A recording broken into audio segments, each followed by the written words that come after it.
இருக்கும். குப்பையை கிளீன் பண்ற விஷயத்துல வெங்கடசாமி மேயர ஜெயிச்சதுக்காக ஜனங்கள பாராட்டினாங்க. ஆனா ஒரு ஊர்ல இருக்கிற அப்பாவி மக்கள் மரணத்தோடையும் வாழ்க்கையோடையும் போராடிட்டு இருக்காங்க. இந்தாங்க அதுக்கான சாட்சி ரிப்போர்ட்ல இருக்கு. போதும், ஏதோ ஒரு பத்திரிகைக்கு நல்ல பேர் வாங்கி கொடுக்கணும்னு ஆவேசம் காட்டுற ஒரு சின்ன ஜேர்னலிஸ்ட் எழுதின கதைகளை பார்த்ததுக்கு அப்புறம் என் தலை தாழ்ந்துரும் நினைக்கிறியா என்ன? இல்ல, நான் ஒன்னும் பொய்யான கதைகளை எழுதல. எல்லாமே உண்மையான சாட்சிகள். குப்பையை கிளீன் பண்ற விஷயத்துல ஜெயிக்க வேண்டியது நகரசபை மேயர்ன்ற முறையில என்னோட கடமை. ஜனங்க கிட்டயும் அரசியல்வாதிகிட்டயும் பாராட்டு வாங்குறதுக்கு இந்த குப்பையை கிளீன் பண்றதுக்கு நிறைய வழிகள் இருக்கு. குப்பையை கிளீன் பண்ற சாக்க வச்சு பாக்கெட் நிரப்பாதீங்க, செயல்படுத்தி காட்டணும். நீ சொல்லி முடிச்சிட்டேன்னா கிளம்பலாம். இது நகரசபை மேயரோட சேம்பர். பெர்மிஷன் இல்லாம உள்ள வந்து என் முன்னாடி இப்படி சத்தம் போடக்கூடாது. நான் கேள்வி கேட்ட அதுக்கான பிரதிபலன் தான் இது. நான் போய் சொல்றதை கேட்கறதுக்கு இன்னொருத்தர் இருக்காருல்ல, என்னை யாரும் அங்க வந்து தடுக்க முடியாது. நான் அங்கேயே போய் சொல்லிக்கிறேன்.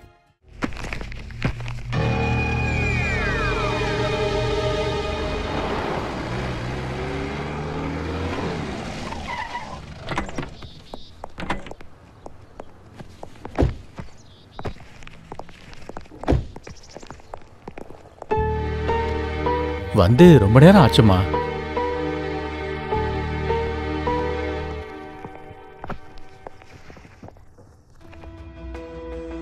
மேயரோட சேம்பர்ல வச்சு கொஞ்ச நேரத்துக்கு முன்னாடி நடந்த அந்த பேச்சுவார்த்தை எனக்கு பிடிக்கல. பத்திரிகையில வர குட்டி கதைகளுக்கு ஆர்வம் கற்ற ஒரு குட்டி ஜர்னலிஸ்ட் இத படிக்க வச்சு ரிப்போர்ட்டர் ஆக்குன என் அப்பாவோட நெடுங்கால ஆசை தானே அது?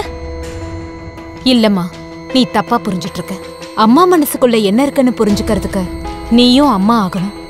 ஆனா ஒண்ணு சொல்றேன், நீ அங்க வந்து என் எதிர்க்க பேசுறதுக்கு உனக்கு எப்படி தைரியம் வந்துச்சுன்னா அப்பா உன்னை படிக்க வச்சு வளர்த்ததோட குணம்தான் அது. டெல்லிய அடக்கி ஆடுற நியூஸ் ரீடர் மகளை படிக்க வச்சு ரிப்போர்ட்டர் ஆக்கிட்டாரு. உண்மை சொல்லனா உள்துறை அமைச்சர் நாராயணனோட மகள் அரசியல்வாதி ஆனது அவருக்கு கொஞ்சம் கூட பிடிக்கல. உண்மையை சொல்லணும்னா இப்ப நீங்க ஒரு வார்த்தையை சொன்னீங்களே, அதுதான் இப்ப எனக்கும் தேவைப்படுது. ஒரு அரசியல் தொண்டனுக்கு கட்சி சொல்றத மட்டும்தான் கேட்க வேண்டியதா இருக்கும். அப்படின்னா உண்மை எல்லாத்தையும் பணையம் வச்சு முடிவெடுக்கணும்னு சொல்றீங்க. அதோட பலனை அனுபவிக்க வேண்டியது அப்பாவியான மக்கள். உன்கிட்ட பேசி ஜெயிக்கிறதுக்கு என்னால முடியாதுமா. நீ என்ன வேணாலும் சொல்லிக்கோ, அதுக்கான அர்த்தத்தையும் கண்டுபிடி. வேண்டாம், சொல்ல வேண்டிய எல்லாத்தையும் நான் அங்க வச்சே சொல்லி முடிச்சிட்டேன். அம்மா கிட்ட பேசுறதுக்கான நேரம் அங்க இல்லைன்னு தெரிஞ்சுதான் நான் இங்க வந்தேன். சிவராமபுரத்து மக்களுக்கு எதிராக நின்னு இந்த அநீதிக்கு எதிராக நான் போராடுவேன். அது என் அம்மாவுக்கு எதிரா இல்ல, மதிப்புக்குரிய மேயருக்கு எதிரா. வரட்டுங்களா?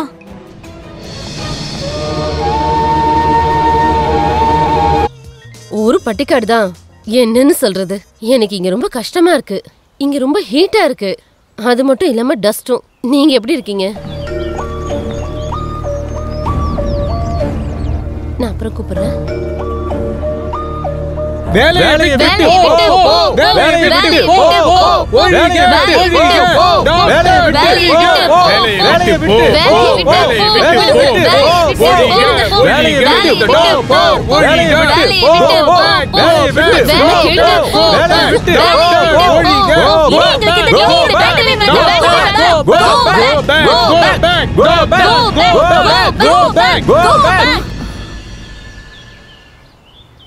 இந்த இடத்துக்கு வருவீங்கன்னு நான் கொஞ்சம் கூட உங்களை எதிர்பார்க்கவே இல்லையே. நானும் தான். நம்ம வேலை இதுதானே. எனக்கு செருப்பு மலை கொண்டு வந்திருக்கியா போடுறதுக்கு? இல்ல இல்ல, இங்க அதுக்கான வேலை இல்ல. ஒரு வேலை உங்களுக்கு தேவைப்பட்டா என்கிட்ட சொன்னீங்கன்னா போதும், பார்க்கலாம். நீ அந்த வேலையை போய் பாரு. டாக்டர், அடுத்த பேஷண்ட் அனுப்பட்டுமா? அனுப்பு. இப்படி செலுத்துக்கிறேன், மூஞ்சியா பாரு. இந்த கேம்பை போட்டது நல்லதா போச்சு. ஆனா இந்த குப்பையை கொட்டுறதை தடுத்தாதான் பிரயோஜனமா இருக்கும். இதுல நீங்க 2 பேரு தான் முன்னாடி நின்னு போராடணும். டாக்டர் வந்துட்டேன். உட்காருங்க. வேலைலாம் எப்படி இருக்கு? ரொம்ப கஷ்டமா இருக்குல்ல? கஷ்டமா இருக்கா? நீங்களும் சேர்ந்து தானே நினைப்பிச்சிருக்கீங்களா என்ன? நான் மட்டும் இல்ல, கொஞ்சம் பேர் சேர்ந்து தான் முடிவு பண்ணோம். அப்புறம் நீங்க ரிப்போர்ட் கொடுக்கும்போது எந்த பிரச்சனையும் இல்லைன்னு தான் ரிப்போர்ட் கொடுக்கணும், புரிஞ்சுதா? ரிப்போர்ட் ஒன்னும் நான் எழுத போறது இல்ல. அங்க இருக்க புண்ணியவான் தான் இங்க இருக்க எல்லாரையும் காப்பாத்தணும்னு தான் அந்த நினைச்சிட்டு இருக்கான். அந்தால நான் பாத்துக்கிறேன், நம்ம வழிக்கு வந்துருவாரு. நீங்க வேணா கொஞ்ச நேரம் பாருங்க. செத்து போன அந்த பையனோட டீடைல்ஸ் வேணும். ரிப்போர்ட்ல அதையும் மென்ஷன் பண்ணலாம். சரிங்க டாக்டர். Hello doctor. உட்காருங்க. இவங்க தான் மாயம்மா டீச்சரா? இந்த குப்பைக்கு எதிராக போராடுறவங்க? ஆமா. அதை பத்தி தான் 2 பேரும் பேசிட்டு இருந்தீங்க போல இருக்க. நான் ஒன்னும் டிஸ்டர்ப் பண்ணல. நான் ஸ்ட்ரைட்டா விஷயத்துக்கு வரேன். உங்ககிட்ட ஒரு முக்கியமான விஷயத்தை பேசுறதுக்காக தான் நான் இங்க வந்திருக்கேன். சுகாதாரத்துறை அமைச்சரும் நானும் நேத்து உங்களை பத்தி பேசிட்டு இருந்தோம். என்ன பத்தியா? என்ன விஷயம்? யூனிவர்சிட்டியோட புதிய சிண்டிகேட் மெம்பரா உங்க பேரை தான் ரெக்கமெண்ட் பண்ண போறோம். இந்த விஷயம் ரொம்ப ரகசியமா இருக்கு. அதெல்லாம் எனக்கு தேவையில்ல. அட உங்களுக்கு தேவை. உங்க திறமையும் டேலண்ட்டையும் பார்த்து நாங்க முடிவு பண்ணிட்டோம். வேண்டாம் சார். இப்படி பெரிய பதவியை விட அப்பாவிங்களை காப்பாத்துறதுதான் நல்ல விஷயமா நான் நினைக்கிறேன். என்ன டாக்டர் நீங்க இப்படி புரியாம பேசிட்டு இருக்கீங்க? இந்த மாதிரி பதவி கிடைக்க ஒவ்வொருத்தரும் எவ்வளவு போராடுறாங்க தெரியுமா? அவங்களுக்கு கொடுத்துருங்க, உங்களுக்கும் பிரயோஜனம். எனக்கு இஷ்டம் இல்ல. ஹாஸ்பிட்டல்ல பேஷண்ட்டை கூட்டிட்டு போய் அட்மிட் பண்ண ஆம்புலன்ஸ் வந்திருக்கு. சரி.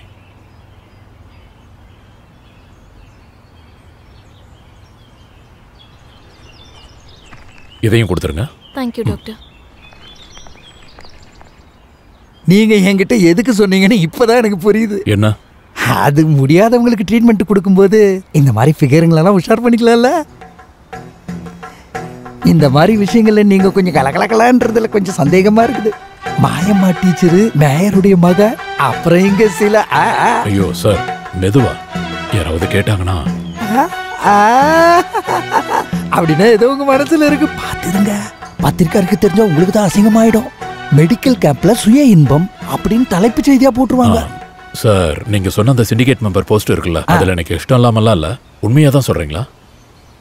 ஆமால. அப்படி வா வழிக்கு. இப்பதான் டாக்டரா இருக்கீங்க. அத பத்தி நம்ம உள்ள உட்காந்து பேசலாம். இங்க எதுவும் வேண்டாம். வேணாம், விட்டுருங்க. இதெல்லாம் உள்ள இருந்துதான் பேசணும். போங்க போங்க.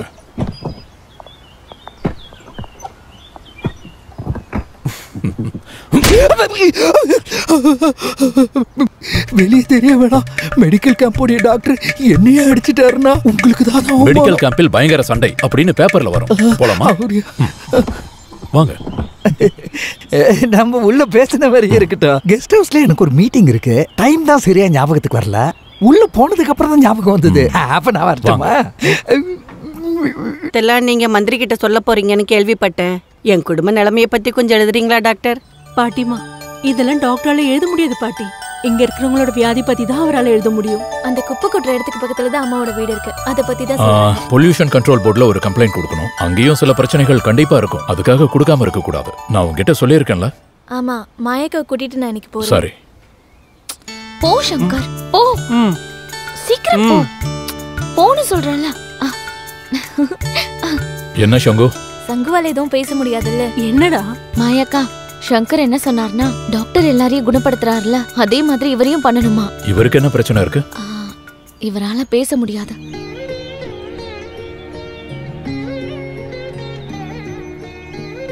பேச வைக்க முடியுமா டாக்டர்? பேச முடியலன்னா என்ன? கடவுள் நல்ல மனசை கொடுத்திருக்காரு. நமக்கு அது போதும். ஹலோ. அப்படியா? ரொம்ப நல்லதா போச்சு. எம்எல்ஏ சார் பிரிச்சு மேய்ஞ்சிட்டார்ல. ஆமா, இங்கதான் இருக்கான். பொண்ணுங்க கிட்ட வழிஞ்சு பேசிட்டு இருக்கான். ஓகே, சரி, பாய். ஹலோ. ஆமா, சொல்லுங்க சார். சார், நான் வரேன் சார். நாளைக்கே நான் வரேன். Okay, thank you. ஹெல்த் மினிஸ்டர் ஆஃபீஸில் இருந்து நாளைக்கே மினிஸ்டரை போய் பார்க்கணுமா? என்னவா இருக்கும் தெரியல, போய் பார்க்கணும். இங்க யாரும் எந்த பிளான்ட்டுக்கும் அனுமதி கொடுக்கல. கார்ப்பரேஷன் மேயருங்கிற முறையில இங்க இருக்கிற குப்பைகளை அகற்ற வேண்டியது என்னோட கடமை. சிவராம்புரத்துல குப்பையை கொட்ட சொல்லி நான் சொல்லவே இல்ல. அற்புதம். மதிப்பிற்குரிய மேயர், ஒரு அற்புதமான அரசியல்வாதியா மாறிட்டீங்க. ரொம்ப அற்புதமா இந்த விஷயத்துல இருந்து அழகா எஸ்கேப் ஆகுறீங்க. Radhika, mind your words. என்ன இந்த நாற்காலியில உட்கார வச்சதே இந்த கட்சி தான். என் கட்சி சொல்றத நான் கேட்டுதான் ஆகணும். அதுக்காக என் கடமையை நான் யார்கிட்டயும் பணையம் வைக்கல. ஒரு கம்பெனியோட குப்பை மட்டும் இல்ல, அந்த ஆளு கூட இருக்கிற ரவுடித்தனத்தையும் அந்த ஊர் மக்கள் சகிச்சுக்கிறாங்க. ஒன்னு ஞாபகம் வச்சுக்கோங்க, குப்பையை சுத்திகரிக்கிற சாக்க வச்சு லோனப்பனோட பிளானுக்கு நீங்க அனுமதி கொடுத்தீங்கன்னா வரப்போற பிரச்சனைகள் ரொம்ப ஆபத்தா இருக்கும்.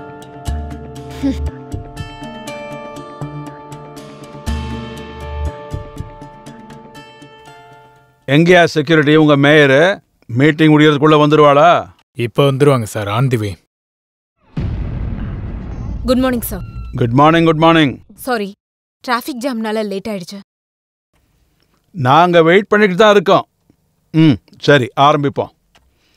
இவர் மிஸ்டர் அனந்தமூர்த்தி, வேஸ்ட் மேனேஜ்மெண்டோட கன்சல்டன்ட் சிவராமபுரத்துல இருக்கிற குப்பைய சுத்திகரிப்பு பண்ற பிளான்ட்டுக்காக இங்க வந்திருக்காரு. ஒரு 15 கோடி ரூபாய்க்கான ப்ராஜெக்ட். 15 கோடியா? நமக்கு எது சார் அவ்வளவு பணம்? மேடம், யூடிபி கையில இதுக்கான பணம் இருக்கு. யூடிபியா? அது யோ, அர்பன் டெவலப்மெண்ட் பேங்க். அதையும் நான் தான் சொல்லணுமா? சார், 15 கோடின்னு சொல்லும்போது பேங்க்ல நம்புவாங்களா? அதுக்கான வேஸ்ட் ஒன்றும் இங்க இல்லையே. அதிகபட்சமா 30 டன். ஆமா, நீங்க சொல்றதுதான் சரி. நம்ம கோவையில இருக்க எல்லா மக்களும் எல்லாத்தையும் கீழ்ச்செறிஞ்சாங்கன்னா இந்த அளவு வேஸ்ட் வராது. நிறுத்தியா சார், குப்பையை பத்தி விசாரணை பண்ண ஃபவுண்டேஷன் ஃபார் சானிடேஷன் அனுப்புனா போதும். அவங்க நமக்கு 300 டன் குப்பை இருக்கிற ரிப்போர்ட்டும் அதை எப்படி சுத்திகரிப்பு பண்ணணும்ன்ற ரிப்போர்ட்டையும் நமக்கு கொடுப்பாங்க. இந்த 300 டன்னு சொல்றீங்களா? அப்ப இந்த யூடிபி காரங்கன்னா முட்டாள் பசங்களா? சார், இந்த ஃபவுண்டேஷனோட தலைவரா இருக்கிறது வாட்டர் அபோட்ல இருந்து ரிட்டையர் ஆன நம்மளோட பாபு சார் தான். அவரே எல்லாத்தையும் பார்த்துப்பாரு. நம்ம யோகப்பன் சார் கம்பெனிக்கு உதவி பண்ண பேங்க் ஆசைப்படுறாங்க. கம்பெனியோட ப்ரொபோசலை பேங்க் அப்ரூவ் பண்ணிட்டாங்க. இந்த பிளான் ஓகே ஆச்சுன்னா 15 கோடி ரூபாயை பேங்கால சர்வ சாதாரணமா கொடுக்க முடியும். பிளானுக்கான செலவையும் சேர்த்து என்ன ஒரு 3 கோடி. இந்த பிளானை போட்டு கொடுக்குற கம்பெனிக்கு ஒரு பெர்சன்டேஜ், மீதி கட்சிக்காரனுக்கு. இது நல்லா இருக்க. நம்ம ஃபைனான்ஸ்காரங்களுக்கு மொபைல் போன் வாங்க வாய்ப்பு கொடுத்த மாதிரி. அப்படி சொல்லாதீங்க. ஃபைனான்சியர் கொடுக்கறது வாய்ப்பு, பேங்க் கொடுக்கறது லோனு. வட்டி விகிதமா திருப்பி கொடுக்க வேண்டியது கம்பெனியோட பொறுப்பு. வேற என்ன? மிஸ்டர் ஆனந்தமூர்த்தி, உங்களை பத்தி நான் நிறைய கேள்விப்பட்டிருக்கேன். பேரம் பேசுற வேலையெல்லாம் முடிஞ்சதுக்கு அப்புறம் பணம் தின்றதுக்கு இங்க வந்துட்டாங்க. அற்புதம்.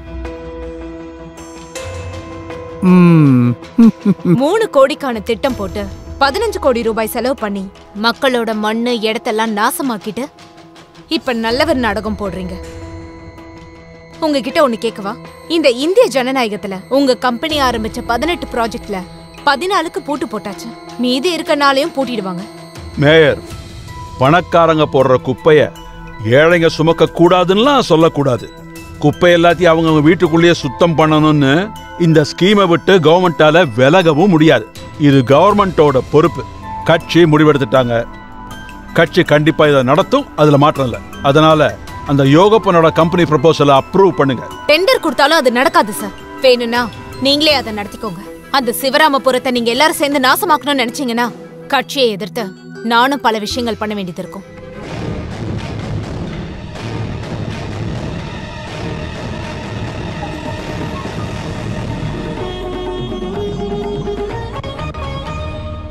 வணக்கம். முக்கிய செய்திகள். கோவை கார்ப்பரேஷன் மேயர் ஸ்ரீலேகா வர்மா ராஜினாமா. தன்னுடைய வார்த்தைக்கு மதிப்பு கொடுக்கல அப்படின்னு ஸ்ரீலேகா வர்மா பத்திரிகையாளரிடம் தெரிவித்துள்ளார். அதே சமயம் கோவை மாவட்டத்தோட புதிய மேயரா சுகந்தவலி ஜெகநாதன் பொறுப்பேற்றுள்ளார். இருந்தாலும் மேயரோட ராஜினாமா கட்சிக்குள்ள கருத்து வேறுபாடா இருக்கலான்னு கோவை மக்கள் தெரிவித்துள்ளனர்.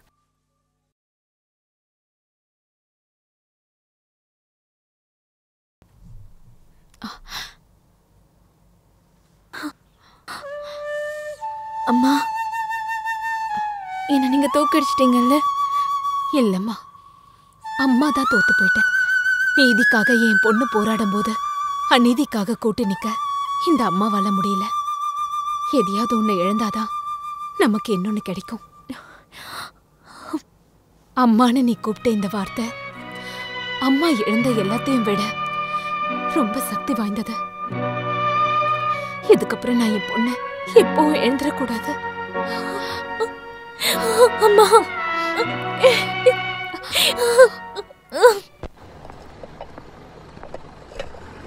வைத்தியர் மகள் மாயம்மாவும் பெட்டிஷன் நம்பர் 2 மேலைத்து மாதவனோட மகள் ராதிகா அவர்களும் corporation of Kovai standing council by advocate இப்பொழுது வாதாட வருகிறார். S, proceed. யுவர் ஆனர், ரொம்ப விசித்திரமான ஒரு பொதுநல மனுவை மனுதாரர் இந்த கோர்ட்டுக்குள்ள கொண்டு வந்திருக்காரு. இந்த மனுவுல நகரங்களை பத்தி ரொம்ப ரொம்ப கேவலமா எழுதியிருக்காங்க. யுவர் ஆனர், நகரங்கள் தான் குப்பைகளோட வக்கீல்கள்னு. ரொம்ப கஷ்டம்.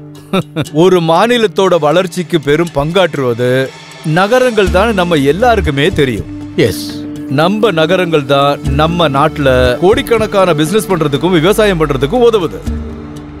லட்சக்கணக்கான மக்களுக்கு தொழிலும் வாழ்க்கையும் கொடுக்கறது, நம்ம நகரத்துக்குள்ள வந்து சேகரிக்கப்படுற குப்பைகளை அழிக்கிறது நம்ம எல்லாரோட கடமை. நீங்க ஏதாவது சொல்ல விரும்புறீங்களா? மதிப்பிற்குரிய வக்கீல் சார் அவர்கள் சொன்ன மாதிரி என்னுடைய மனசு விசித்திரமானதில்ல. எங்களை மாதிரி கிராமவாசிகள் நகரத்துல இருந்து வர குப்பைகளை வாங்கறதுக்கு படைக்கப்பட்டவர்கள் இல்ல. இந்தியாவோட உயிர் கிராமத்துல இருக்கு அப்படின்னு சொன்ன மகாத்மா காந்தியோட வார்த்தைகளை நம்புற இந்த தலைமுறை ஆட்கள் தான் நாங்க. யுவர் ஆனர், 2003 டிசம்பருக்கு முன்னாடியே எல்லா நகரங்களுக்கும் சொந்தமா ஒரு சுத்திகரிப்பு சாலை இருக்கணும் அப்படின்னு ஆனரபிள் சுப்ரீம் கோர்ட்டே உத்தரவு போட்டிருக்காங்க. இந்த உத்தரவின்படிதான் நம்ம கோவை கார்பரேஷன் ஒரு வேஸ்ட் ட்ரீட்மெண்ட் பிளான்ட்டுக்கு யோகப்பன் கம்பெனிக்கு அனுமதி கொடுத்திருக்காங்க. அதற்காக தேர்ந்தெடுத்த இடம் தான் சிவராமபுரம். சிவராமபுரத்துல குப்பைகளை கொட்ட வேண்டிய இடத்துக்கு தான் இந்த கம்பெனியும் சட்டப்படி 10 வருஷத்துக்கு கார்பரேஷன் ஒப்பந்ததாரர்கிட்ட இருந்து வாங்கியிருக்காங்க. அதுக்கான டாக்குமெண்ட்ஸ் மதிப்பிற்குரிய கோர்ட்டுக்கு முன்னாடி ஒப்படைக்கிறேன். யுவர் ஆனர், இந்த குப்பை சுத்திகரிப்பு பிளான்ட்டுக்கு சட்டத்துக்கு எதிராதான் அனுமதியை கொடுத்திருக்காங்க. டெண்டர் விடாம அப்ரூவ் பண்ண நிலத்துக்கு எதிராதான் மேயர் ஸ்ரீலதா சொன்ன அந்த வார்த்தை பத்திரிக்கை வாயிலாக நம்ம எல்லாருக்குமே தெரியும். இந்த விஷயத்துல மேயரா இருந்த ஸ்ரீலதா வர்மாவை விசாரிக்கணும்னு மதிப்பிற்குரிய கோர்ட்டுக்கு முன்னாடி நான் பணிவோட கேட்டேன். Objection your honour. Objection overruled. Your honour, மனுதாரர் விஷயத்துல இருந்து ரூட் மாறுறாங்க. பிளான்ட்டுக்கு அனுமதி கொடுத்ததுக்காக இல்ல, அதுக்கு பதிலா பிளான்ட் அங்க போடுறதுக்கு எதிராக தான் மனு கொடுத்திருக்காங்க. நோ நோ மிஸ்டர் அவினாஷ், மனுதாரர் விருப்பப்பட்ட மாதிரி முன்னாள் மேயரை விசாரிக்கலாம். வணக்கம் மேடம், நீங்க மேயரா இருந்த காலத்துல தானே பிளான்ட்டுக்கு அனுமதி கொடுத்தீங்க? இல்ல, நான் ராஜினாமா பண்ணதுக்கு அப்புறம் தான் அனுமதி கொடுத்திருக்காங்க. தவறான விஷயத்துக்கு கூட்டு சேர்றதுல எனக்கு விருப்பம் இல்ல. யுவர் ஆனர், முன்னாள் மேயர் கண்ணை மூடிட்டு இருட்டுல இருக்காங்க. சிவராமபுரத்துல குப்பைகளை கொட்ட ஆரம்பிச்சது ஸ்ரீமதி ஸ்ரீலதா வர்மன் மேயரா இருந்த அந்த காலத்துல தான். யுவர் ஆனர், நான் மேயரா இருந்த சமயத்துல தான் சிவராமபுரத்துல குப்பைகளை கொட்டினாங்க. ஆனா அதோட பொறுப்பு நகர சபைக்கு இல்ல, கான்ட்ராக்டருக்கு. எனிதிங் மோர்?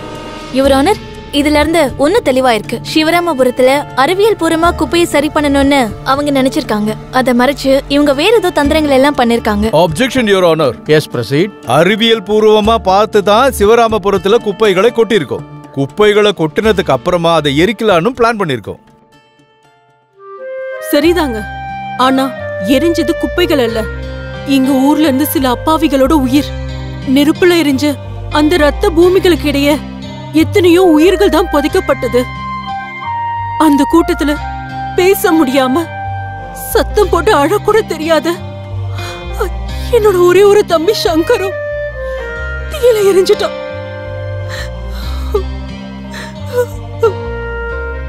மனுதாரரோட சூழ்நிலை எனக்கு நல்லா புரியுது.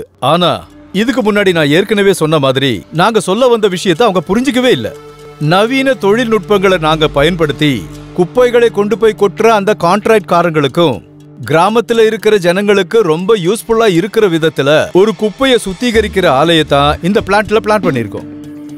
இங்க இருக்கிற மக்களையும் கொஞ்சம் யோசிச்சு பாருங்க. நீங்க ஒவ்வொரு நாளும் தூக்கி எறிகிற குப்பையை எங்க கொட்டுறாங்க தெரியுமா? பால் குடிக்கிற குழந்தையோட முகத்துல, ஸ்கூல்ல பாடம் எடுக்கிற வாத்தியாரோட முதுகுல, குடிக்கிற தண்ணியில, அவங்களோட தன்னம்பிக்கையில.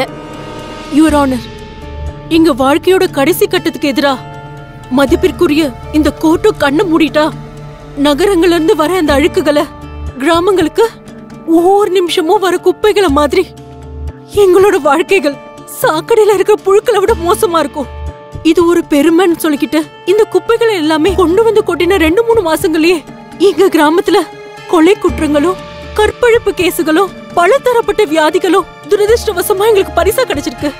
அதனால மதிப்பிற்குரிய நீதிபதி அவர்கள் இந்த சிச்சுவேஷன்ல இருந்து எங்களை காப்பாத்துமாறு மிகவும் பணிவுடன் கேட்டுக்கொள்கிறோம். This case is urgent 22nd of this month.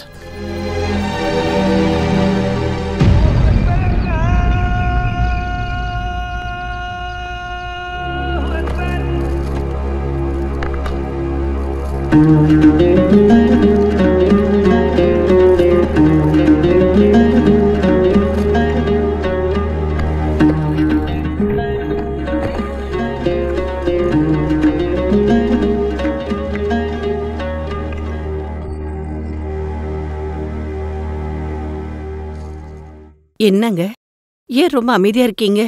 மனசு சத்தியத்துக்கும் நீதிக்கும் நடுவில் ரொம்ப வேகமா ஓடிக்கிட்டு இருக்குமா.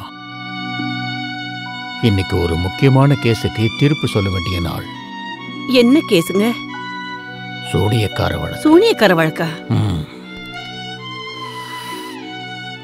அகோரிகள் கொண்ட சூனிய வழக்கு இது. நம்ம நாட்டுல விவசாயம் பண்ற கிராமங்களை நகரங்கள் அழிச்சுக்கிட்டு இருக்கு. ஓ, அது யார் பண்ணிட்டு இருக்கா? ஒரு பக்கம் நகர சபையும் சில கவுன்சிலர்களும், இன்னொரு பக்கத்துல சிவராமபுரத்தில் இருக்கிற சாதாரண ஜனங்களும் அவங்கள கட்டுப்படுத்துற ஒரு மாயாவும். அப்புறம் ராதிகா அப்படிங்கிற ஒரு பொண்ணு பிரமாதமா பேசுறா. 2 பேரும் தான் பேசுறாங்க. ஆனா அந்த ராதிகா கிட்ட நல்ல திறமை இருக்கு.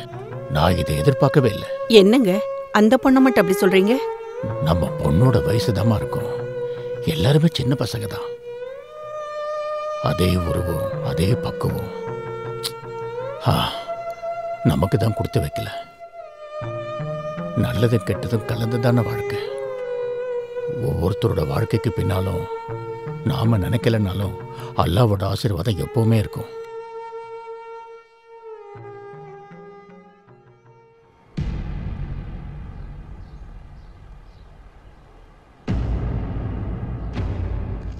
ஒவ்வொரு குடிமக்களும் இங்க வாழறதுக்கான உரிமையை கொடுக்கறது நம்ம இந்திய திருநாடு. நம்ம நாட்டுல நாம சந்திக்கிற மிகப்பெரிய பிரச்சனையில ஒண்ணுதான் குப்பைகளும் அதோட செயலாக்கமும். குப்பைகள் அறிவியல் பூர்வமா அது எல்லாமே அழிக்கப்படணும். இருந்தாலும் ரொம்ப ரொம்ப பிரபலமான ஒரு உண்மைய சொல்ல போகுது இப்போ இந்த கோர்ட். இந்தியா அப்படிங்கிற 3வது சக்தி வாய்ந்த ஒரு நாட்டை குப்பை தொட்டி மாதிரி பார்க்கிற அமெரிக்கா போன்ற பல நாடுகள் பார்க்கிற அதே நிலைமை தான் நகரத்தில் இருக்கிற பல பேருங்க கிராமத்தையும் பார்க்கறாங்களோன்னு இந்த கோர்ட்டுக்கு சந்தேகமா இருக்கு. நகர சபையோட முடிவை ஒருமனதாகவோ இல்லை ஏகமனதாவோ இல்லை ஒரு சில பேரோட சுயநலத்துக்காகவோ இங்க இருக்கிறவங்க சாட்சி சொல்லியிருக்காங்க. அதனால கிராமத்தில் இருக்கிற ஜனங்களோட மனசை பத்தி தெரிஞ்சுக்காம எந்த விதமான சுகாதாரமும் இல்லாத வேஸ்ட் ட்ரீட்மெண்ட் பிளான்ட்டை சிவராமபுரத்திலேயோ இல்ல தமிழ்நாட்டில் வேற எங்கேயுமே நிறுவக்கூடாதுன்னு இந்த கோர்ட் உத்தரவிடுகிறது.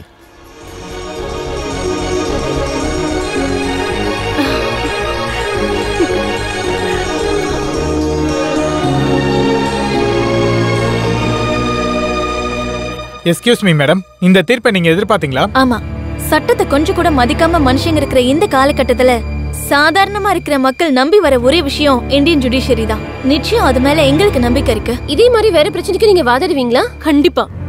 எங்களோட போராட்டம் இந்த கேஸோட முடிஞ்சிடாது. ஒரு சிவராமபுரத்து பிரச்சனைகளை முடிவுக்கு கொண்டு வரதால மட்டும் இங்க இருக்கிற பிரச்சனைகள் முடிவுக்கு வராது. குப்பைகளால வர பிரச்சனைகளை போராட்டம் பண்றதுக்கு இந்த சமூகத்துக்குள்ள போலான்னு நாங்க முடிவு பண்ணிருக்கோம்.